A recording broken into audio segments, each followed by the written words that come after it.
Olá, pessoal. 19 horas. Vamos dar início aqui à nossa live semanal.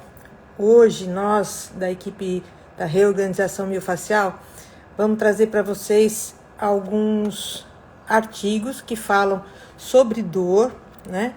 Fáscia e dor, a relação da fáscia com a dor.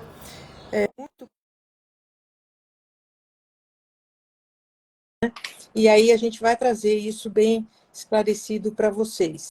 Estou chamando aqui a minha parceira Larissa, acabou de entrar. Oi, Lari. Olá, olá, olá, olá, boa noite!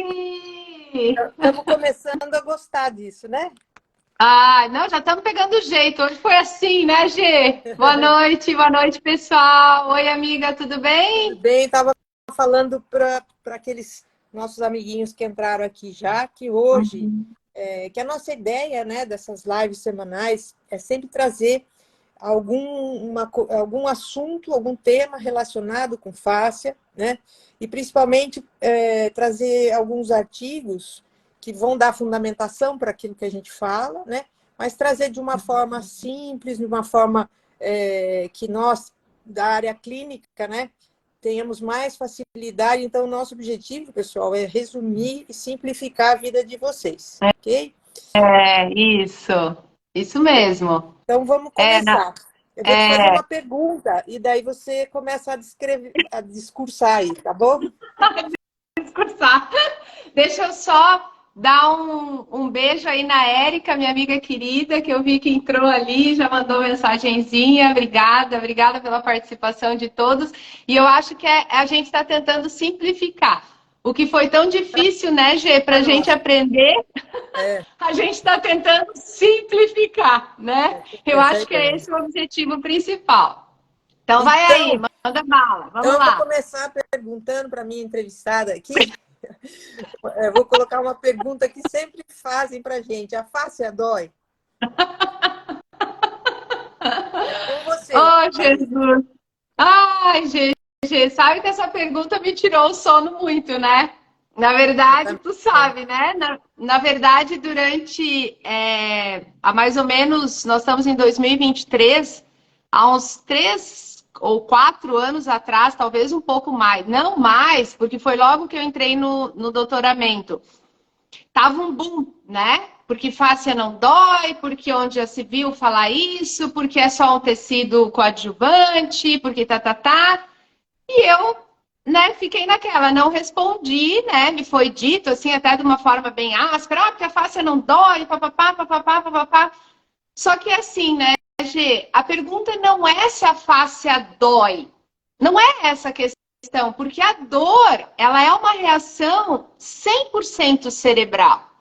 A questão é se a fáscia pode se tornar uma fonte nociceptiva. Perfeito. Então, essa é a pergunta, né? Então, assim, se você falar a fáscia dói, não, a fáscia não dói. O músculo dói? Não, o músculo não dói. A cartilagem dói? Não, a cartilagem não dói. Agora, essas estruturas, elas podem se tornar fontes nociceptivas? Aí é a cereja do bolo. Aí é isso que a gente vai discursar um pouquinho hoje, né? Porque foi esse incômodo dessa pergunta que levou você a fazer aquela revisão de escopo, né? Foi. A pessoa já não bate bem, né? Deixa eu Ó, só primeiro, complementar.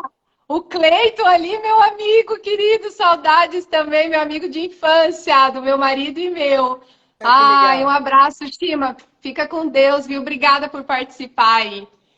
Olá, fala Na verdade, eu fui primeiro, lá e fala respondi o primeiro artigo. o que é uma revisão de escopo, que eu acho que muita gente, como eu não sabia, não deve saber. O que é Na então. verdade, quando a gente fala de uma escala metodológica do desenvolvimento de a gente fala da famosa pirâmide, né? Vamos dizer assim. Então, é como se embaixo a gente tivesse, que é o início, né? Não significa que seja menos importante. Isso tem que ficar bem claro, pessoal, porque cada tipo de estudo, ele vai ter uma utilidade tanto clínica quanto no meio científico. Então, por exemplo, se eu faço a base ali, que é um estudo experimental, onde eu estou utilizando animais, né, e tudo mais, que foi o que a gente, né, tu fez agora no teu mestrado e eu fiz no meu doutorado, esse tipo de estudo, ele é fundamental para a gente entender mecanismo de ação. Né? A gente não consegue realizar esse tipo de estudo em humanos. Então, ele é a base para a gente dar continuidade nos posteriores clínicos randomizados. Então, eu saio de um estudo experimental, aí eu vou cair nos relatos de caso, depois eu terei os clínicos randomizados, e lá em cima, no topo da pirâmide, eu terei as revisões sistemáticas, né? Com meta-análise. Só que dessas revisões eu tenho também a revisão de escopo, que é uma revisão mais detalhada, né? Por que a gente optou por fazer uma revisão de escopo? Porque não deu para a gente fazer uma revisão sistemática, não fechava, né, dentro dos critérios. Então a gente optou por fazer uma revisão de escopo, mas que foi muito bem aceito, né? O artigo foi muito bem aceito pelo mundo científico, tanto que a gente publicou o artigo numa revista que o Qualis o fator de impacto é altíssimo, né? Então foi uma revista que realmente trouxe uma informação muito importante. E foi a forma que eu encontrei de realmente responder a pergunta, como tu colocou, se a fáscia dói, né? Então, eu preferi responder dessa forma, vamos dizer, por meio de um estudo científico. Perfeito. E é um artigo que foi muito difícil, gente, fazer. Muito. Tu sabe, tu estava lá, tu participou, porque assim, né, vocês leem o produto final, mas pensa que para eu chegar naquele produto final da revisão de escopo, assim, sem o professor Daniel, eu não conseguiria, para começo de história, né, que ele foi o braço direito, o braço esquerdo, cabeça lá durante a realização dessa revisão, e a gente ficou num processo, gente, quase 2 anos, né, para a gente desenvolver e fazer todas as revisões e analisar e procura os artigos e faz busca. E a gente utilizou como base metodológica mesmo uma revisão sistemática. Tá. Legal, muito bom. E me fala do resultado, conta para eles o resultado dessa revisão. Hoje a live é toda sua, viu, amiga? Então tá, então vamos começar. Hoje a live é toda falar sobre dor, né? Meu coração pulsa, né? Quando fala sobre dor, meu coração pulsa. Então, eu vou chegar lá no nosso resumo do nosso artigo, mas antes, eu quero, que nem a Gê falou, essas lives que a gente se propôs a realizar toda segunda-feira, 7 horas, tá, pessoal? Toda segunda-feira, 7 horas, a gente vai estar aqui, com uma base científica e a base da nossa experiência clínica. É tentar trazer para vocês assuntos que normalmente são complexos, então a gente vai tentar deixar de uma forma mais leve para que vocês, a partir daqui, já saiam e acrescentem no cotidiano de vocês. Então, vamos entender a dor primeiro, né? Eu acho que vamos começar, assim, pelo ponto central, né? O que seria a dor? Então, a dor, vale lembrar que ela não é ruim. Na verdade, ela é um sinal de alerta. Perfeito. Opa, o seu corpo está com algum problema, o seu cérebro sinaliza dor.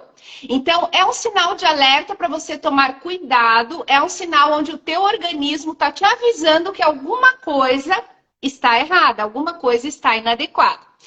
Tanto que a IASP já definiu, né, que a Associação de Estudo em Dor, ela já definiu em 2008 e agora redefiniu em 2018 a dor como não sendo só um produto de uma fonte nociceptiva, mas é um produto que está relacionado também a questões físicas e emocionais. Então, vamos tentar entender isso um pouquinho, né? Então, quando eu tenho um processo doloroso, vamos dizer que eu cortei o meu dedo, né? Vamos dar um exemplo bem assim. Ou prendi o meu dedinho, né, no canto da porta, alguma coisa assim. O que acontece? Esse estímulo, que ele pode ser mecânico, térmico ou químico, vamos dizer um mecânico, né? Então, eu esmaguei a ponta do meu dedinho. Esse estímulo, ele se converte num potencial de ação que vai caminhar por fibras do tipo C, A delta e A beta, e a face é riquíssima em fibras do tipo C e A delta. Então, olha só, por isso que ela pode também ser uma fonte nociceptiva. Ela vai lá para o corno posterior da medula espinal, aonde ela vai ser modulada e depois ela vai ser transmitida para onde? No caso da dor, para o tálamo, que é o centro lá do nosso cérebro. No tálamo, ela vai ascender para a região dos córtex, mais detalhadamente lá para o córtex pré-frontal e à esquerda. E para uma região muito especial, o sistema límbico. E o sistema límbico é responsável por quê também? Pelas nossas emoções, é a região do nosso cérebro que processa as nossas emoções. Então, pessoal, o mesmo lugar que processa a dor é o local que processa nossas emoções. Um exemplo que eu dou sempre em sala de aula é, por exemplo, você vai bater o dedo mindinho, tá? Imagina, vai bater o dedo mindinho. Só que uma coisa é você bater o dedo mindinho deitado no sofá em plena pandemia, só fazendo sofá geladeira. E outra coisa é, por exemplo, você bater o dedo mínimo na guerra. Você decepa o pé e não sente. Por quê? As questões ambientais e o que você tem de experiência prévia é que vai determinar o teu processo doloroso. Por isso, gente, que confiança no teu tratamento é o primeiro passo. Tem que ter essa química entre você e teu paciente, não é verdade, Gê? Tu que tem aí décadas de experiência. A gente até estava conversando um pouquinho sobre isso, né? Se não tiver essa confiança, se não bater, não, eu confio, né? Eu vou realizar esse tratamento, eu confio nessa profissional, a gente também não vai ter resultado. Porque o nosso paciente nos procura pela dor.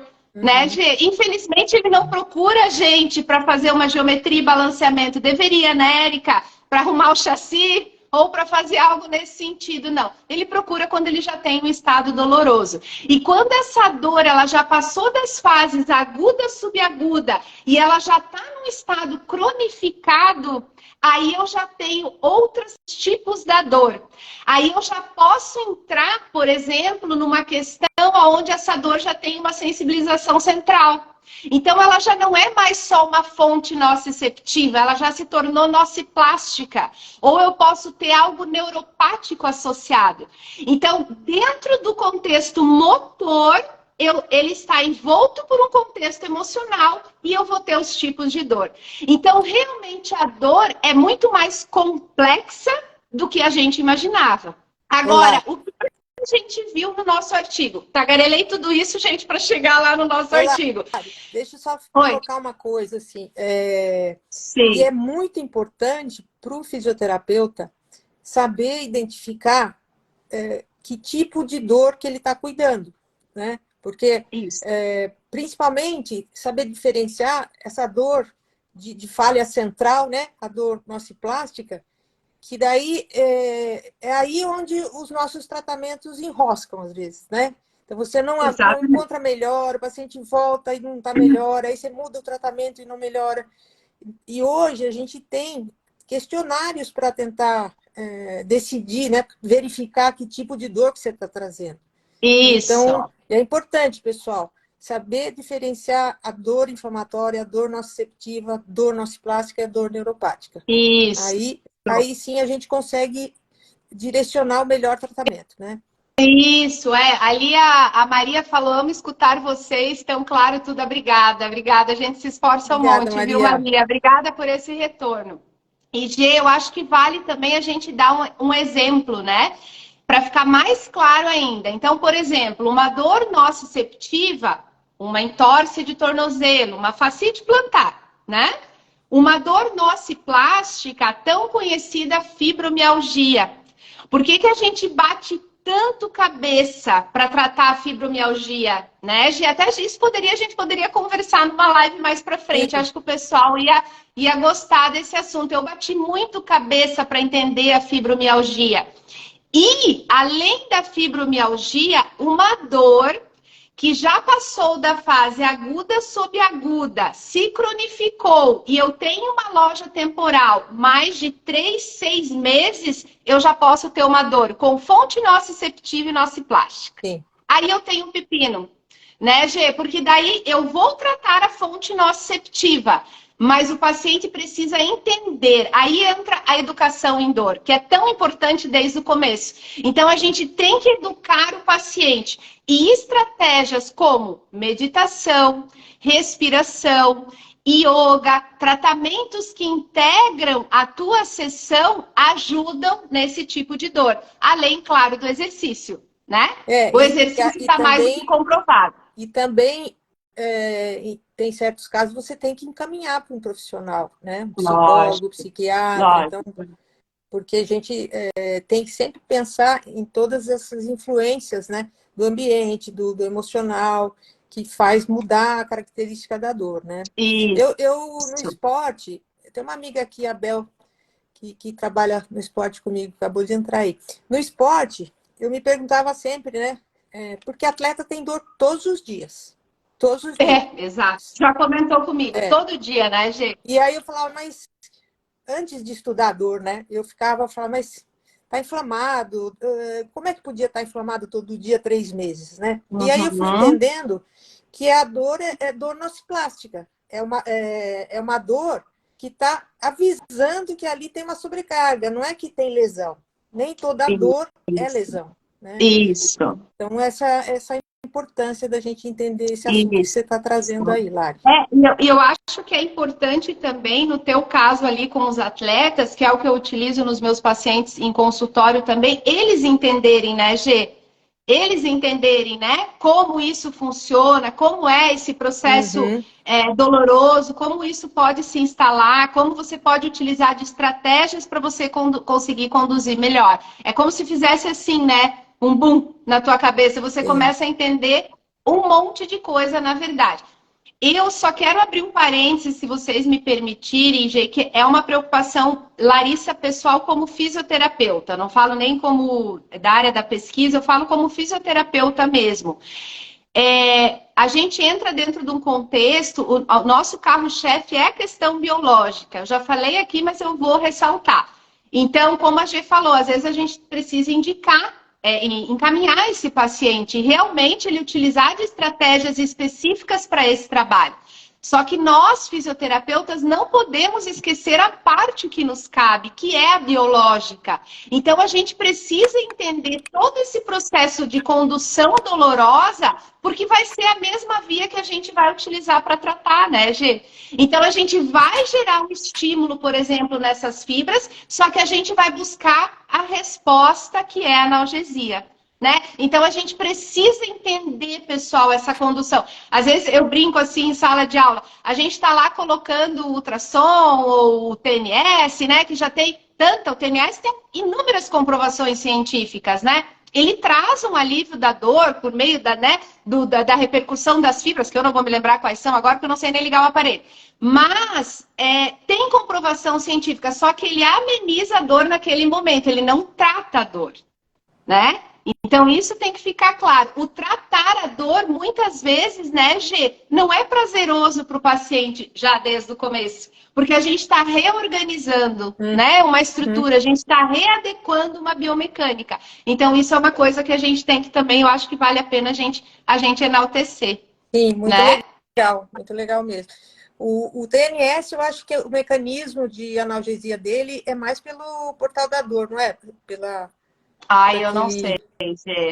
Aí eu vou pesquisar e vamos trazer para vocês. Inclusive, a gente precisa também trazer o mal que o café faz nos consultórios, né? Porque ele bloqueia a analgesia por pelo menos 2 horas.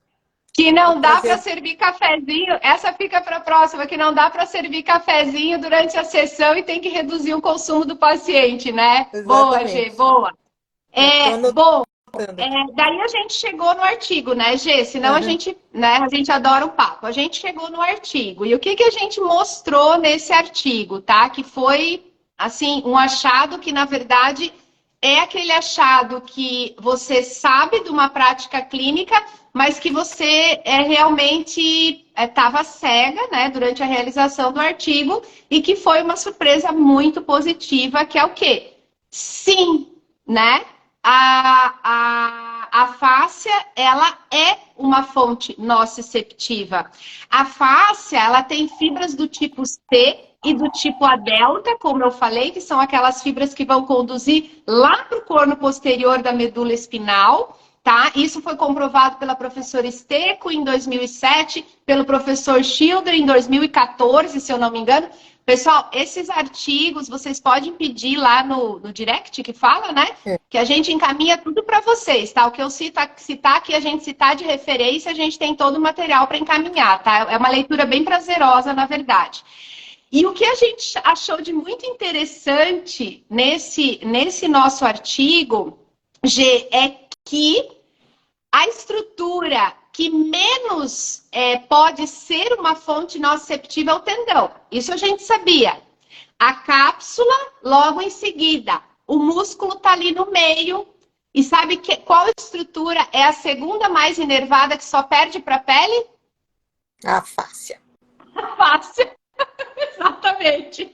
Então, é a estrutura, gente, é a segunda estrutura mais inervada. Então, a gente conclui, eu até fiquei assim, eu confesso para vocês que eu fiquei assim com o coração pulsando, né?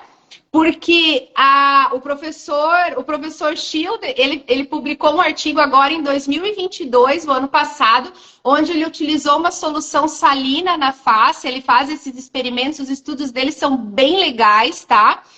E ele concluiu assim uma frase muito parecida com que a nossa concluiu, que a fáscia, ela sim pode ser uma fonte causadora por exemplo, a gente estudou em específico a fáscia tóraco-lombar, causadora da lombalgia inespecífica, e ela pode, além disso, ser uma estrutura mantedora. Eu não sei se existe essa palavra, Gê, mas não me vem outra, assim. Eu não me lembro. O meu marido está apontando. O meu ajudante ali do português está apontando que essa palavra existe. Ela pode ser uma estrutura mantedora dessa dor. Por isso que a gente consegue um resultado, muitas vezes, rápido, no processo de analgesia do nosso paciente, quando a gente faz intervenções direcionadas diretamente para a fáscia. Então, olha que legal que a gente conseguiu mostrar com esse artigo, né, Gê? É bacana, não é? Acho que é algo que acrescenta clinicamente, né? Com certeza, e não tem como tratar da lombalgia, né? Sabendo que a fáscia é a fonte de dor,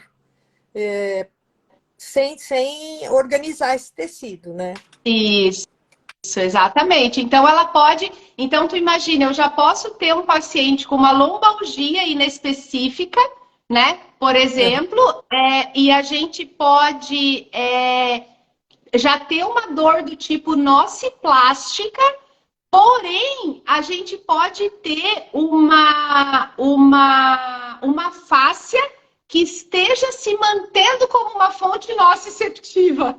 Olha só, Gê. Então, a gente tratando essa fonte nociceptiva, né, tentando estimular essa via nociceptiva, a gente já vai estar ganhando meio caminho do tratamento. Sim. Então, são essas ligações, esses entendimentos, pessoal, que a gente precisa ter para tratar o nosso paciente. A Alexandra Físio falou que tenho certeza fascite plantar há 1 ano. Não entendi aí, Ali, o que tu quis dizer. Se tu tem fascite plantar há 1 ano, depois você esclarece um pouquinho mais aí pra gente, tá? Aí, Gê, vem agora a parte, assim, vamos dizer, da cereja do bolo, né? Como a fáscia, ela pode ser uma via nociceptiva, ela também pode ser uma via onde a gente vai estimular mecanismos endógenos de controle da dor. E isso é bem importante, né? Bem importante, porque na verdade, assim, ó, hoje fica muito claro, né, depois desses 5 anos, né, no laboratório de neurociências, fica muito claro para mim esse entendimento da dor e do processo de analgesia. Então, eu quero ver se eu consigo esclarecer para vocês também. Analgesia é o alívio da dor, né? Então, a gente usa esse termo, a analgesia vem de analgésicos, né? Então, por exemplo, quando a gente conhece a mais famosa, morfina, vamos colocar, que é a substância mais conhecida que traz alívio de dor por via opioide. Então, eu vou fazer ingesta da morfina exogenamente. Essa morfina vai entrar no meu corpo, ela vai ativar, modular, que essa é a palavra, na verdade, correta. A gente fala em ativação, mas seria mais uma modulação, porque traz um equilíbrio.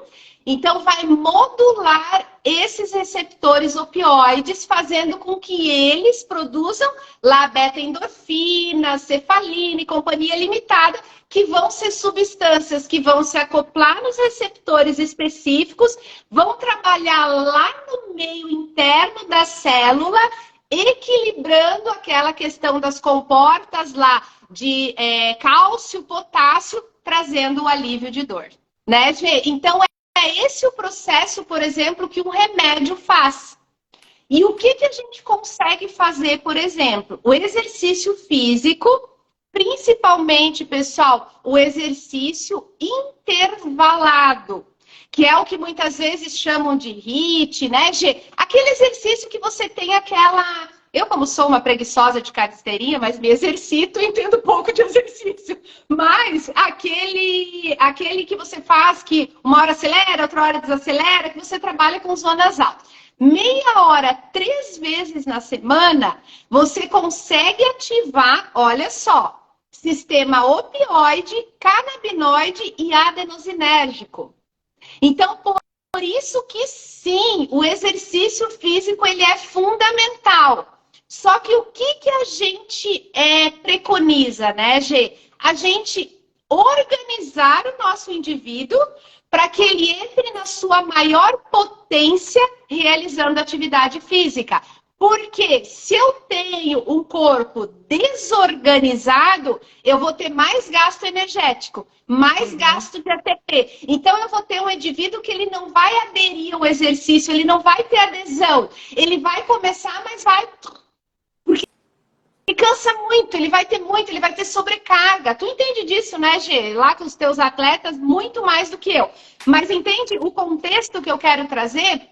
E o que a gente mostrou? Por exemplo, a professora Feide, em 2021, ela mostrou que há receptores canabinoides CB1 e CB2 na fáscia. Opa, já me acendeu. Quando eu vou um pouco mais para trás, por exemplo, no tempo, numa escala temporal, eu vou lá para o professor Fine, lá em 1988, esse cara já desconfiou de um sistema de receptores opioides no tecido miofacial. Ele já utilizou, por exemplo, a naloxona, que é um antagonista do receptor opioide. Ele antagoniza, ele bloqueia, entre aspas. A gente não usa essa palavra, mas ele antagoniza o receptor opioide.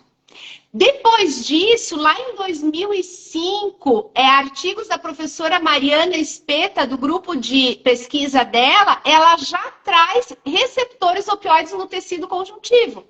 Ali analisando aquele tecido conjuntivo, um pouco de fáscia, sabe, GG? Uma amostra meio misturada ali do tecido, mas já traz receptores opioides. Uhum. E o que a gente conseguiu mostrar? Por que a gente fala para vocês que a gente vai ensinar você a tratar a dor do seu paciente intervindo no sistema facial diretamente? Porque a gente mostrou receptores opioides na face tóraco-lombar, receptores canabinoides CB1 e CB2 na face tóraco-lombar, e isso num tratamento à distância e num tratamento, imagine, mais difícil ainda. Então, há toda essa conexão que a gente já tanto preconiza na nossa prática clínica, e a gente mostrou o quê? Que há participação do sistema adenosinérgico numa técnica local, né? E em mecanismos de fontes nociceptivas da inflamação. Né? Então, a gente tinha uma inflamação e a gente tratou essa inflamação.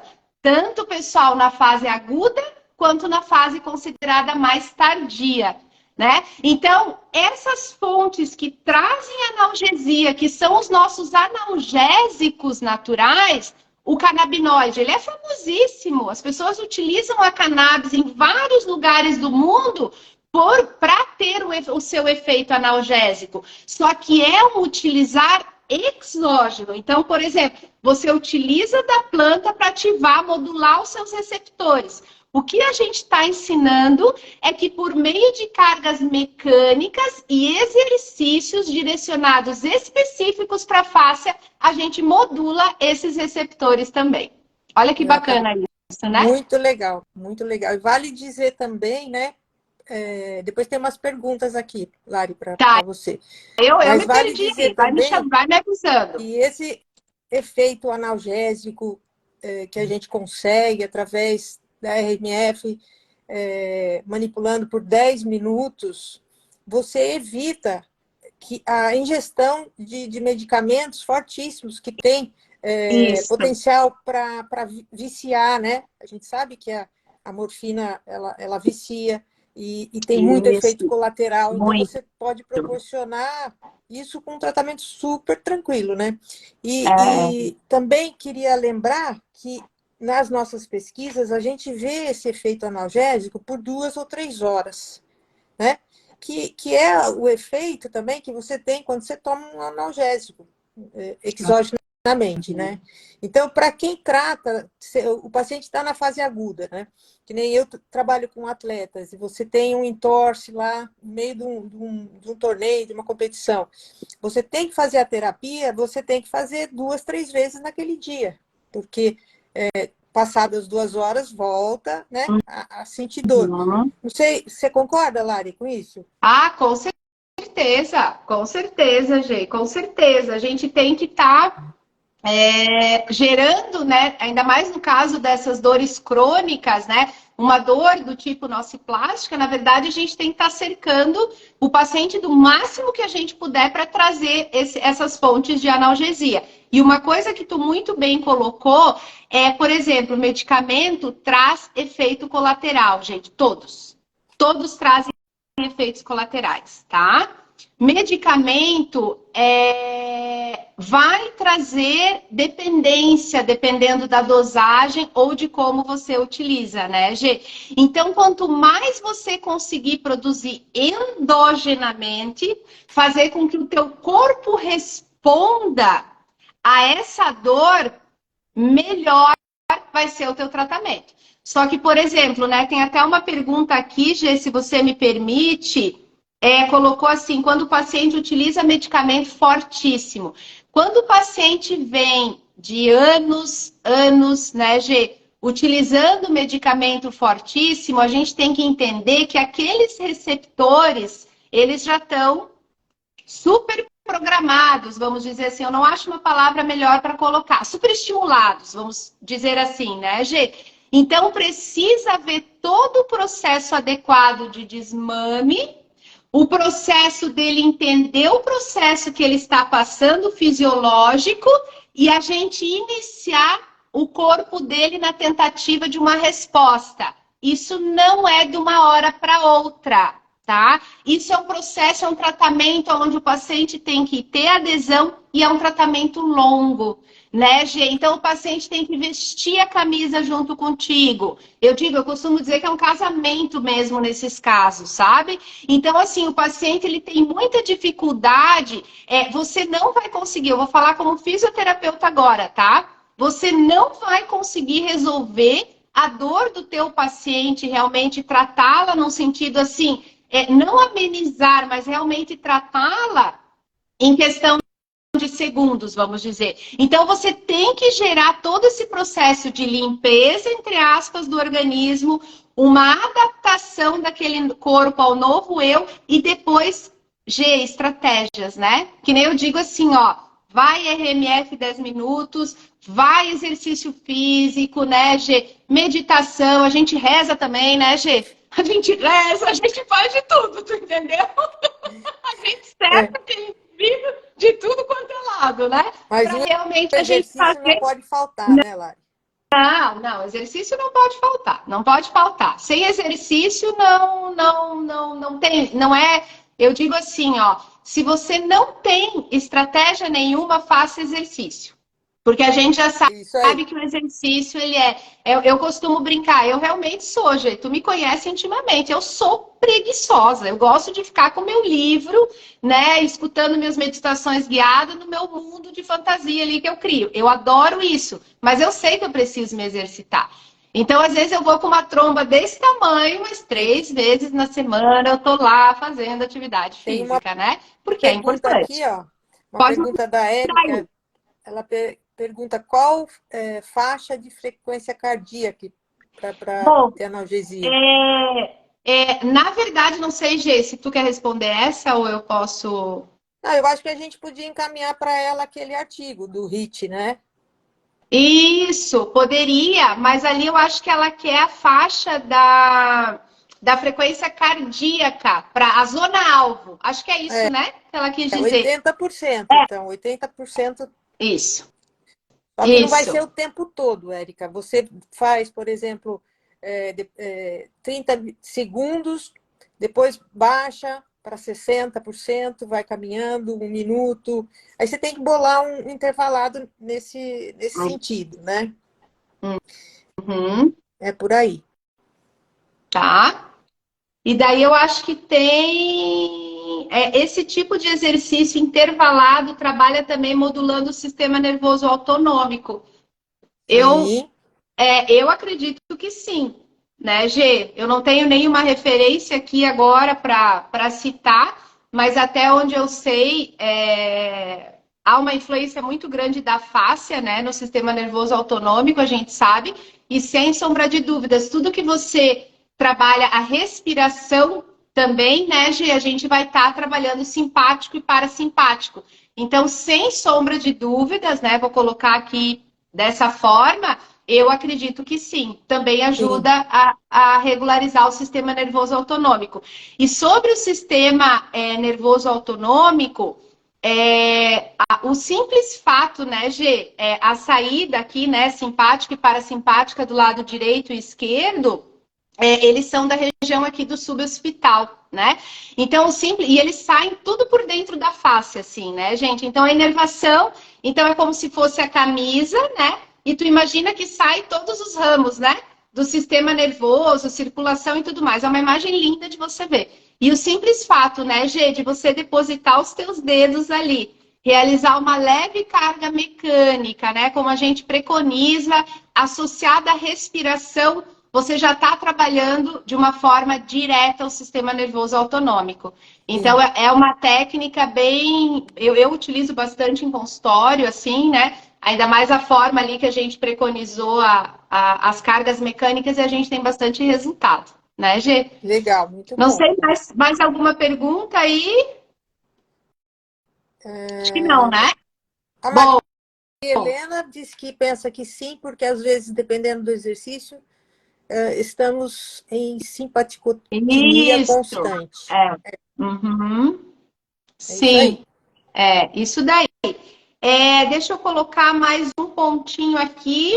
A gente falou do processo de analgesia, a gente falou dos exercícios, né, Gê? Uhum. Ah, só quero focar um pouquinho mais ali no sistema canabinoide, Gê, porque esse é o que está sendo mais estudado, né? Sim. E algo que a gente encontrou que me surpreendeu muito nas nossas pesquisas é que o nosso trabalho direcionado para a fáscia, ele modula CB1 e CB2, mas mais CB1. Gente, isso foi uma surpresa, sabe? Eu realmente fiquei assim, ó. E CB1, pessoal, tá mais ligado ao sistema nervoso central. Tá em algumas vísceras muito importantes, na parte muscular, no tecido conjuntivo. E CB2 está mais relacionado à inflamação. Então, imagina que CB1 seria o centro, né? Então, realmente, assim, isso foi algo que... Eu digo que eu sou apaixonada na pesquisa por essas surpresas que a gente encontra, né? Mas foi algo que fez o meu olho brilhar, que eu, na verdade, acreditava que talvez seria mais mecânico, vamos dizer assim, ainda mais eu que venho da biomecânica, né? Tu também, né, Gi? A gente vem da Sim. biomecânica, então a gente ainda, né, tem aquele vício, né, do mecânico. Mas, na verdade, a gente trabalha mais modulando todo um sistema por um estímulo do periférico para o central. Olha que Mas lindo isso. eu não vou dizer confusão, né? Mas essa crença de que os efeitos da massoterapia, os efeitos da acupuntura, os efeitos da RMF, enfim, todo estímulo, todo o trabalho, né? Toda a técnica que trabalha com carga mecânica, se pensava que o efeito era em função do que acontecia ali, perifericamente, né? Sim. Mudança mudança elástica, mudança da Trópica. viscosidade, tudo isso, né? É. Então, é bem recente essa descoberta de que não, né? A gente consegue conversar com o sistema central, nervoso central, através das mãos, né? Que é o que a gente mais gosta de fazer. Não é lindo isso? Eu fico emocionada. Né? Antigamente, quando comecei mesmo, né, a gente pensava até em amolecer um tecido, Sim. né? Esse efeito tixotrópico, como você colocou. E hoje não, hoje a gente observa que é tão grandioso o que a gente faz, gente, é extremamente importante. Estou dizendo todas as terapias manuais, não estou falando só da RMF, mas é tão grandioso isso que a gente faz, que a gente é capaz de modular mecanismos que trazem analgesia. Né? Então, eu estou falando de algo que realmente pode ser o teu remédio endógeno. Né?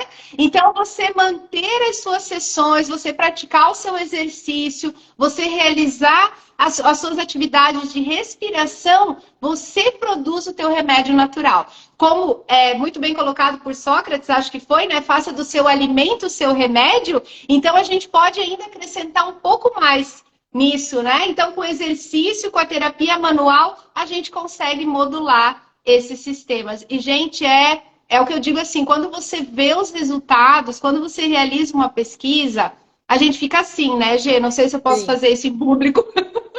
Mas a gente fica, Jesus, tudo vai dar errado, né? Chove, né? Tem trânsito, tudo. Vocês imaginam, é uma caceira que só Jesus sabe, né? O que a gente passa. E quando você vê aquele resultado, tu tá assim, né? Eu me lembro uma vez que eu terminei, eu nunca vou esquecer, Gê. Eu terminei uma coleta e a gente foi fazer estatística. O professor Daniel olhou pra mim e falou: Meu Deus, Lari, eu tava tipo assim, ó, fedendo, tu entendeu? Que eu passei 9 horas dentro do laboratório realizando RMF sem parar. Então, imagina, não tem nada de glamuroso nisso, né? A verdade é essa. Só que quando você senta e você olha aquele resultado, tu diz, cara, é muito maior do que você imaginava, na verdade, né? E quantas pessoas podem ser ajudadas com isso? Você pode entender melhor o seu paciente. Você aprende até, quando você entende o que é a dor realmente, você fica muito mais fácil até você libertar, vamos dizer, né? Não, eu vou indicar esse paciente para GG, que é mais o perfil dela, ou eu tenho amigos queridíssimos aqui que eu indico sempre, então eu vou indicar para, né, tal fisioterapeuta, eu vou indicar para o exercício, então porque você começa a entender qual é o perfil daquele paciente. Isso é incrível, né? Porque todo mundo está ganhando, Gê. No final das contas, todo mundo sai ganhando, né? Com certeza. E da mesma forma que a gente hoje sabe que a gente tem, a gente pode modular a dor, né? A gente pode gerar analgesia, a gente também pode gerar dor. Isso. Tá? Porque bem assim, lembrado. É como se o tecido facial e a pele fosse um teclado que você vai gerar informações que vão lá no sistema nervoso. Dependendo do que do tipo de pressão, do tipo de carga, do tipo da angulação, tudo faz diferença, tá?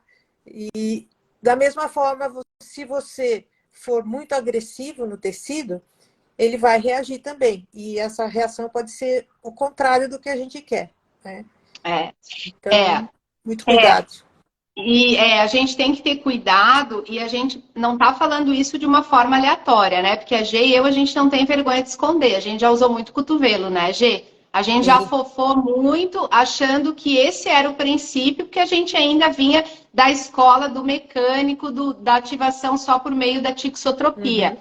Mas quando a gente realizou os nossos experimentos para entrar na avaliação, para testar a angulação e carga, a gente errou muito, né, Gê? A gente teve um experimento que não deu certo, porque a gente pressionava demais, ou a gente não angulava 45, ou o cisalhamento estava inadequado, né? Então, assim, a gente dosou isso, a gente testou esse tempo que a gente fala para vocês de 10 minutos, para poder hoje chegar e dizer, não, mas é só essa forma? Não, né, Gê? Meu Deus, tem inúmeros métodos e jeitos de você trabalhar a fáscia. Mas o que a gente está ensinando para vocês, a gente testou antes de vir falar. E essas cargas mecânicas, a gente fez vários grupos dentro da pesquisa. Então, a gente tinha o grupo Chan, nos nossos clínicos randomizados, a gente também sempre compara, que nem todo o estudo de andamento clínico randomizado que eu tenho, ou eu estou comparando, por exemplo, a massoterapia clássica, ou a gente está pegando o padrão ouro, que é a cinesioterapia, acrescentando o RMF, para ver se a gente tem as variáveis analisadas melhores, vamos dizer, né? Se isso ajudaria, porque quando a gente acrescenta RMF, a gente não descarta cinésio, exercício e nenhum outro. A gente só está falando para vocês acrescentarem 10 minutos na sessão, né, Gê? Com essas angulações que vocês vão ter esse efeito. E eu acho também que vale pensar, quando a gente estuda processo inflamatório, Gê, todo toque que você faz, isso o falecido Zé Prado, que está no céu, ele já dizia, todo toque que você faz, você ativa um processo inflamatório. Cabe a você saber como que você vai regular ou qual processo você vai regular. Muitas vezes você é extremamente agressivo com o tecido e o teu paciente na hora sai melhor. Por que ele sai melhor na hora, Gê? Porque você ativou, você friccionou tanto aquela via do sistema periférico para o central que você bloqueou a dor dele ali, né, na hora. Então, aquilo deu, né? Aí, o que acontece? 24, 48, 36, muitas vezes 72 horas depois você não se mexe. Ou no outro dia, né? Porque o que acontece? O corpo veio num processo o quê? De tentar curar aquela estrutura, tentar regenerar aquela estrutura. Então, muitas vezes a gente faz coisas que a gente só vai ver a repercussão dentro de uma janela de tempo fisiológica. Por isso que tudo é fisiologia. Então, você tem que entender os mediadores inflamatórios, as citocinas anti e pró-inflamatórias que você está trabalhando, o que o teu toque faz, né? Que repercussão que vai ter, 24, né? 48 horas, como que vai ficar, o que precisa fazer, que é autocuidado nas 24, que é autocuidado nas 48, que é autocuidado 7 dias depois, quando as fibras de colágeno já começam o quê? Né? A reorganizar aquela estrutura. Nossa, a gente vai longe falando isso, né, Gê? Muito bom, Lari, muito bom mesmo, viu? E não é que não possa usar cotovelo, né? Não, mas o cotovelo também, é muito mais difícil. É muito mais difícil você acertar a dose, porque precisa de sensibilidade. A mão é melhor do que o cotovelo, né? Então, a gente opta... Hoje eu opto muito mais pela mão, por causa dessas informações, né? Das pesquisas, do que um cotovelo. A gente está mais propenso ao erro com o cotovelo, né? E na verdade essa região aqui eu uso muito, Gê. Uso muito essa região do meu braço, sabe? Para trabalhar, né? Hoje já desenvolvi sensibilidade, então me conecto bem. Quando a gente fala, cotovelo, a gente fala da agressão mesmo, né? Porque é um movimento que vem na mente agressivo, né? Então essa que é a questão que a gente levanta, né? Então acho que é isso por hoje, né? Fechou, né? Ai, que legal que foi hoje, nem vi o tempo passar. Que assunto gostoso, né? Pessoal, deixa só...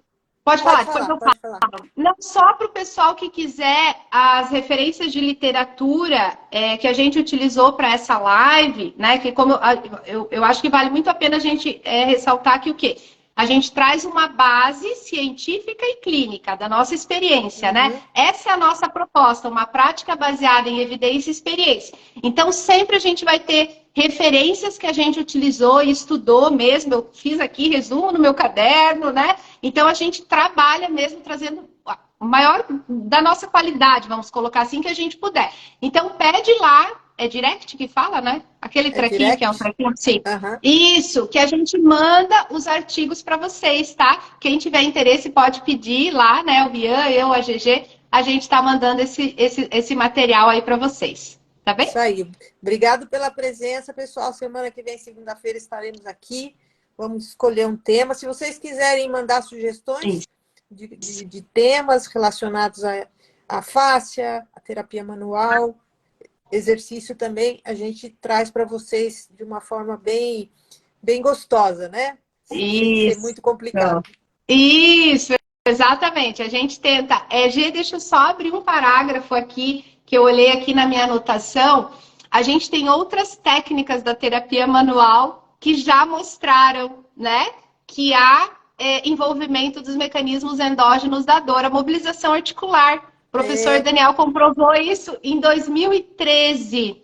Então, assim, ele mostrou participação de todos esses sistemas, pessoal, todos esses sistemas, tá? Então, assim, a mobilização articular, a reorganização miofacial, são técnicas que vocês podem utilizar de forma segura, que vocês vão ter efeitos analgésicos, a partir da modulação desses sistemas. Gê, o pessoal tá pedindo exercício, é a tua praia aí, né, gata? É contigo, né? Vamos ver, vamos Só decidir. não me bota de modelo, porque aquela vez da Maiomed lá ficou eu aqui fazendo os exercícios. Tu mandando eu assim, né? Fazendo atividade física. Gê, obrigada, Imagina, tá? Uma honra eu que para mim sempre, agradeço. amiga, estar contigo. É um prazer, sempre, sempre, sempre. Muito Você obrigada, é viu? minha fonte inspiradora também. Ah, você é a minha. Beijo, Tá bem? pessoal. Pessoal, fiquem com Deus, tá? Muito obrigada mais uma vez e até semana que vem. Beijo. Beijo, beijo.